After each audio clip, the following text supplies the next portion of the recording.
Hello दोस्तों, आप सभी का स्वागत है आपके अपने यूट्यूब चैनल जे जे एजुकेशन पॉइंट में।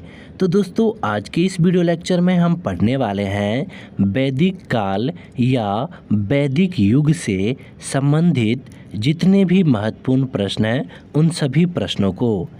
इनमें से कुछ ऐसे भी प्रश्न हैं जो कई बार एग्जाम में पूछे गए हैं, तो उन सभी प्रश्नों को हम लोग इस वीडियो में पढ़ेंगे। तो आपको क्या करना है, इस वीडियो को लास्ट तक देखना है और अगर आपको ये वीडियो पसंद आए तो वीडियो को लाइक और चैनल को सब्सक्राइब ज़रूर कर लीजिए। तो चलिए दोस्तों, वीडियो को शुरू करते हैं। इस अध्याय का जो हमारा पहला क्वेश्चन है वह है हड़प्पा संस्कृति के पतन के बाद भारत में एक नई सभ्यता का उदय हुआ था, उसका नाम क्या था। तो हड़प्पा संस्कृति के पतन के बाद भारत में एक नई सभ्यता का उदय हुआ था, उसका नाम था वैदिक सभ्यता या वैदिक सिविलाइजेशन। तो हड़प्पा संस्कृति के पतन के बाद भारत में जो नई सभ्यता का उदय हुआ था उस सभ्यता का नाम क्या था, तो वैदिक सभ्यता या वैदिक सिविलाइजेशन। ठीक है। नेक्स्ट क्वेश्चन है हमारा, वैदिक सभ्यता के निर्माता कौन थे। तो आर्य जो थे वह वैदिक सभ्यता के निर्माता थे। वैदिक सभ्यता के निर्माता कौन थे, तो आर्य थे। ठीक है। नेक्स्ट क्वेश्चन है हमारा, आर्य कौन थे और इनका मूल निवास स्थान कहाँ था। तो जिन लोगों ने वैदिक सभ्यता की नींव डाली वे आर्य थे। तो जिन लोगों ने वैदिक सभ्यता की नींव डाली थी वे आर्य थे और इनका मूल निवास स्थान मध्य एशिया था। वहीं से ये लोग भारत में आकर बस गए। तो जिन लोगों ने वैदिक सभ्यता की नींव डाली थी वे आर्य थे और इनका मूल निवास स्थान कहाँ था, तो मध्य एशिया था। वहीं से ये लोग भारत में आकर बस गए। ठीक है। अगला क्वेश्चन है हमारा, इंडो आर्य कौन थे। तो आर्य मध्य एशिया से विश्व के अनेक स्थानों में बस गए, लेकिन जिन लोगों ने भारत को अपना निवास स्थान बनाया वे इंडो आर्य कहलाए। तो इंडो आर्य कौन थे, तो आर्य जो थे वह मध्य एशिया से निकल करके विश्व के अनेक स्थानों पर बस गए, लेकिन जिन लोगों ने भारत को अपना निवास स्थान बनाए वे इंडो आर्य कहलाए। ठीक है। नेक्स्ट क्वेश्चन है हमारा, आर्य का अर्थ क्या होता है। तो आर्य का अर्थ होता है श्रेष्ठ या कुलीन। आर्य का अर्थ क्या होता है, तो श्रेष्ठ या कुलीन। ठीक है। नेक्स्ट क्वेश्चन है हमारा, वैदिक सभ्यता को आर्य सभ्यता क्यों कहा जाता है। चूँकि इस सभ्यता के निर्माता आर्य थे, इसलिए इस सभ्यता को आर्य सभ्यता कहते हैं। चूँकि इस सभ्यता का जो निर्माता थे वह आर्य थे, इसीलिए इस सभ्यता को आर्य सभ्यता भी कहते हैं। ठीक है। नेक्स्ट क्वेश्चन है हमारा, वैदिक सभ्यता को वैदिक नाम से क्यों पुकारा जाता है। वैदिक सभ्यता को वैदिक नाम से क्यों पुकारा जाता है, क्योंकि इस काल में वेदों की रचना हुई थी तथा इस सभ्यता के सारे जानकारियाँ वेदों यानी ऋग्वेद, सामवेद, अथर्ववेद और यजुर्वेद से प्राप्त होता है, इसलिए इसे वैदिक सभ्यता कहा जाता है। तो क्योंकि इस काल में वेदों की रचना हुई थी तथा इस सभ्यता या इस काल की पूरी जानकारी वेदों से प्राप्त होता है, इसलिए इस सभ्यता को वैदिक सभ्यता कहते हैं। ठीक है। नेक्स्ट क्वेश्चन है हमारा, वैदिक काल का समय क्या है। वैदिक काल का समय या टाइम क्या है। तो 1500 ईसा पूर्व से 600 ईसा पूर्व तक। तो वैदिक काल का समय कितना से कितना तक है, तो 1500 ईसा पूर्व से 600 ईसा पूर्व तक। ठीक है। नेक्स्ट क्वेश्चन है हमारा, इंडो आर्य मध्य एशिया से आकर सर्वप्रथम भारत के किस भाग में बसे थे। तो पंजाब में। इंडो आर्य जो थे वह मध्य एशिया से आकर सर्वप्रथम भारत के पंजाब में आकर बसे थे। नेक्स्ट क्वेश्चन है, वैदिक सभ्यता किस प्रकार की सभ्यता थी? तो ग्रामीण सभ्यता थी। वैदिक सभ्यता जो थी वह ग्रामीण सभ्यता थी। तो किस प्रकार की सभ्यता थी? तो ग्रामीण सभ्यता। नेक्स्ट क्वेश्चन है, आर्य की सभ्यता संस्कृति का ज्ञान कहाँ से प्राप्त होता है? तो आर्यों की सभ्यता संस्कृति का जो ज्ञान है वह हमें ऋग्वेद से प्राप्त होता है। ठीक है, तो आर्यों की सभ्यता संस्कृति का ज्ञान हमें कहाँ से प्राप्त होता है? तो ऋग्वेदों से। ठीक है। नेक्स्ट क्वेश्चन है हमारा, वेद क्या है? तो वेद आर्यों का धर्म ग्रंथ है। तो वेद क्या है? तो वेद जो है वह आर्यों का धर्म ग्रंथ है। नेक्स्ट क्वेश्चन है हमारा, वेद का अर्थ या मीनिंग क्या होता है? तो वेद का जो अर्थ होता है ज्ञान, पवित्रता एवं आध्यात्मिक ज्ञान।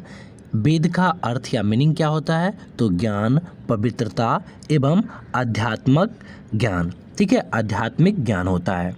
ठीक है। नेक्स्ट क्वेश्चन है हमारा, वेदों की कुल संख्या कितनी है? तो वेदों की कुल संख्या 4 है। ऋग्वेद, सामवेद, यजुर्वेद एवं अथर्ववेद। यह 4 वेद है। कौन कौन से हैं? तो ऋग्वेद, सामवेद, यजुर्वेद एवं अथर्ववेद। ठीक है। नेक्स्ट क्वेश्चन है हमारा, सबसे प्राचीन वेद कौन सा है? तो ऋग्वेद। ऋग्वेद जो है वह सबसे प्राचीन वेद है। नेक्स्ट क्वेश्चन है हमारा, वेदों की रचना किस भाषा में हुई थी? तो वेदों की रचना जो है वह संस्कृत में हुई थी। वेदों की रचना किस भाषा में हुई थी? तो संस्कृत में हुई थी। नेक्स्ट क्वेश्चन है हमारा, वेदांग क्या है? तो वेद का वह अंग जिसमें शिक्षा, कल्प, व्याकरण, ज्योतिष के वर्णन है उन्हें वेदांग कहते हैं। तो वेद का वह अंग जिसमें शिक्षा, कल्प, व्याकरण, ज्योतिष के वर्णन है उन्हें वेदांग कहते हैं। ठीक है। नेक्स्ट क्वेश्चन है हमारा, इंडो आर्य कौन सी भाषा बोला करते थे? तो संस्कृत। इंडो आर्य जो थे वह संस्कृत भाषा बोला करते थे। नेक्स्ट क्वेश्चन है हमारा, वेदों की रचना किस नदी के किनारे हुई? तो सरस्वती नदी के किनारे। वेदों की रचना किस नदी के किनारे हुई थी? तो सरस्वती नदी के किनारे। नेक्स्ट क्वेश्चन है हमारा, इंडो आर्य सबसे पवित्र नदी किसे मानते थे? तो सरस्वती नदी को। इंडो आर्य जो थे वह सबसे पवित्र नदी किस नदी को मानते थे? तो सरस्वती नदी को। ठीक है। नेक्स्ट क्वेश्चन है हमारा, वैदिक काल की सबसे प्रमुख नदी कौन सी थी? तो सिंधु नदी। वैदिक काल की सबसे प्रमुख नदी कौन सी थी? तो सिंधु नदी। और वैदिक काल की सबसे पवित्र नदी कौन सी थी? तो सरस्वती नदी। तो दोनों में आपको कंफ्यूज नहीं होना है। तो वैदिक काल की सबसे प्रमुख नदी कौन सी थी? तो सिंधु नदी। ठीक है। नेक्स्ट क्वेश्चन है हमारा, आर्यों का मुख्य पेशा क्या था? तो मुख्य रूप से वे पशुपालक थे। खेती उनका गौण धंधा था। तो आर्यों का जो मुख्य पेशा था वह मुख्य रूप से पशुपालक थे। ठीक है, खेती जो है उनका गौण धंधा था। ठीक है। नेक्स्ट क्वेश्चन है हमारा, आर्यों के जीवन में सबसे अधिक महत्व किस जानवर का था? तो घोड़ा का। आर्यों के जीवन में सबसे महत्व जो है किस जानवर का था? तो घोड़ा का। ठीक है। नेक्स्ट क्वेश्चन है हमारा, आर्य अपने साथ कौन सा जानवर लेकर भारत आए थे? तो घोड़ा। आर्य जो है वह अपने साथ घोड़ा को लेकर भारत आए थे। नेक्स्ट क्वेश्चन है हमारा, वैदिक काल में सर्वप्रिय देवता कौन थे? तो इंद्र देवता। वैदिक काल में सर्वप्रिय देवता कौन थे? तो इंद्र देवता। नेक्स्ट क्वेश्चन है हमारा, आर्यों के बीच किस वस्तु के लिए लड़ाई हुआ करती थी? तो गायों के लिए। गायों के लिए आर्यों के बीच में जो है वह लड़ाई हुआ करती थी। ठीक है। नेक्स्ट क्वेश्चन है हमारा, आर्य पुरोहितों को दक्षिणा में कौन कौन सी वस्तुएं दिया करते थे? तो गाय और दासियां। आर्य जो थे वह पुरोहितों को दक्षिणा स्वरूप गाय और दासियां जो है वह दिया करते थे। नेक्स्ट क्वेश्चन है हमारा, आर्य ने किस नई धातु की खोज की थी? तो लोहा की। आर्य ने जो है वह लोहा की खोज की थी। तो आर्य ने किस नई धातु की खोज की थी? तो लोहा की। नेक्स्ट क्वेश्चन है हमारा, आर्य जनजाति की सबसे छोटी इकाई कौन सी थी? तो ग्राम। आर्य जनजाति की सबसे छोटी इकाई कौन सी थी? तो ग्राम थी, यानी गांव थी। ठीक है। नेक्स्ट क्वेश्चन है हमारा, आर्य समाज के कई परिवारों के समूह को क्या कहा जाता था? तो ग्राम। आर्य समाज के कई परिवारों के समूह को क्या कहा जाता था? तो ग्राम कहा जाता था। नेक्स्ट क्वेश्चन है हमारा, आर्य समाज के कई ग्रामों के समूह को क्या कहा जाता था? तो 20। आर्य समाज के कई ग्रामों के समूह को क्या कहा जाता था? तो 20 कहा जाता था। नेक्स्ट क्वेश्चन है, वैदिक युग में सर्वोच्च अधिकारी कौन होता था? तो राजा या राजन। वैदिक युग में सर्वोच्च अधिकारी कौन होता था? तो राजा या राजन। ठीक है। नेक्स्ट क्वेश्चन है हमारा, वैदिक काल में राजा के सलाहकार को क्या कहा जाता था? तो पुरोहित। वैदिक काल में राजा के सलाहकार को क्या कहा जाता था? तो पुरोहित। नेक्स्ट क्वेश्चन है हमारा, वैदिक काल में दो महान पुरोहित हुए थे, उनका नाम क्या था? तो वशिष्ठ और विश्वामित्र। वैदिक काल में दो महान पुरोहित थे, उनका नाम क्या था? तो एक का नाम था वशिष्ठ और दूसरा का विश्वामित्र। नेक्स्ट क्वेश्चन है हमारा, वैदिक काल में राजा को परामर्श देने वाले संस्थाएं कौन सी थी? तो सभा और समिति। वैदिक काल में राजा को परामर्श देने वाले संस्थाएं कौन सी थी? तो सभा और समिति। ठीक है। नेक्स्ट क्वेश्चन है हमारा, वैदिक काल में परिवार के प्रधान को क्या कहा जाता था? तो कुलप। वैदिक काल में परिवार के प्रधान को क्या कहा जाता था? तो कुलप। ठीक है। नेक्स्ट क्वेश्चन है हमारा, वैदिक काल में लड़ाकू दलों के प्रधान को क्या कहा जाता था? तो ग्रामीण, जो गांव का मुखिया भी होता था। ठीक है। तो वैदिक काल में लड़ाकू दलों के प्रधान को क्या कहा जाता था? तो ग्रामीण, जो गांव का मुखिया भी होता था। नेक्स्ट क्वेश्चन है हमारा, वैदिक काल में दस्यु किसे कहा जाता था? तो आर्यों के भारत आने से पहले यहाँ बसने वाले मूल निवासी को दस्यु कहते थे। ठीक है। नेक्स्ट क्वेश्चन है हमारा, धार्मिक अनुष्ठानों एवं पवित्र त्योहारों के अवसर पर वैदिक काल के लोग कौन सा पेय पिया करते थे? तो सोमरस। धार्मिक अनुष्ठानों एवं पवित्र त्योहारों के अवसर पर वैदिक काल के लोग कौन सा पेय पिया करते थे? तो सोमरस। ठीक है। नेक्स्ट क्वेश्चन है हमारा, वैदिक काल में समाज कितने वर्गों में विभाजित था? तो 4 वर्गों में, ब्राह्मण, क्षत्रिय, वैश्य एवं शूद्र। इन 4 वर्गों में जो है वह विभाजित था। ठीक है। नेक्स्ट क्वेश्चन है हमारा, आर्य का मुख्य आहार क्या था? तो वे अपने आहार में दूध का प्रयोग अधिक करते थे। तो आर्य का मुख्य आहार क्या था? तो वे अपने आहार में दूध का प्रयोग अधिक करते थे। नेक्स्ट क्वेश्चन है हमारा, प्राचीन काल में महाकाव्य का नाम क्या था? तो रामायण एवं महाभारत। प्राचीन काल में 2 महाकाव्य थे, रामायण एवं महाभारत।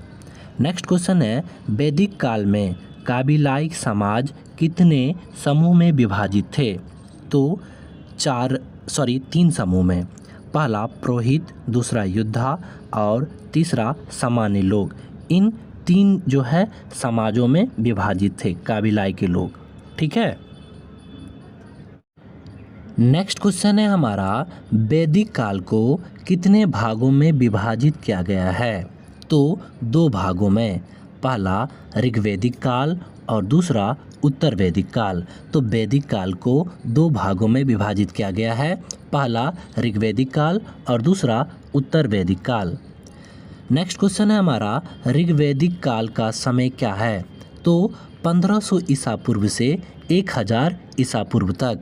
तो ऋग्वैदिक काल का समय यानी टाइम कितना से कितना तक है? तो 1500 ईसा पूर्व से 1000 ईसा पूर्व तक। नेक्स्ट क्वेश्चन है हमारा, उत्तर वैदिक काल का समय क्या है? तो उत्तर वैदिक काल का जो समय यानी टाइम है वह 1000 ईसा पूर्व से 600 ईसा पूर्व तक। ठीक है। नेक्स्ट क्वेश्चन है हमारा, ऋग्वेद को छोड़कर शेष धर्म ग्रंथों की रचना कब हुई थी? तो उत्तर वैदिक काल में। ऋग्वेदों को छोड़कर शेष जो धर्म ग्रंथ है उनकी रचना कब हुई थी? तो उत्तर वैदिक काल में। नेक्स्ट क्वेश्चन है हमारा, उपनिषद साहित्य क्या है?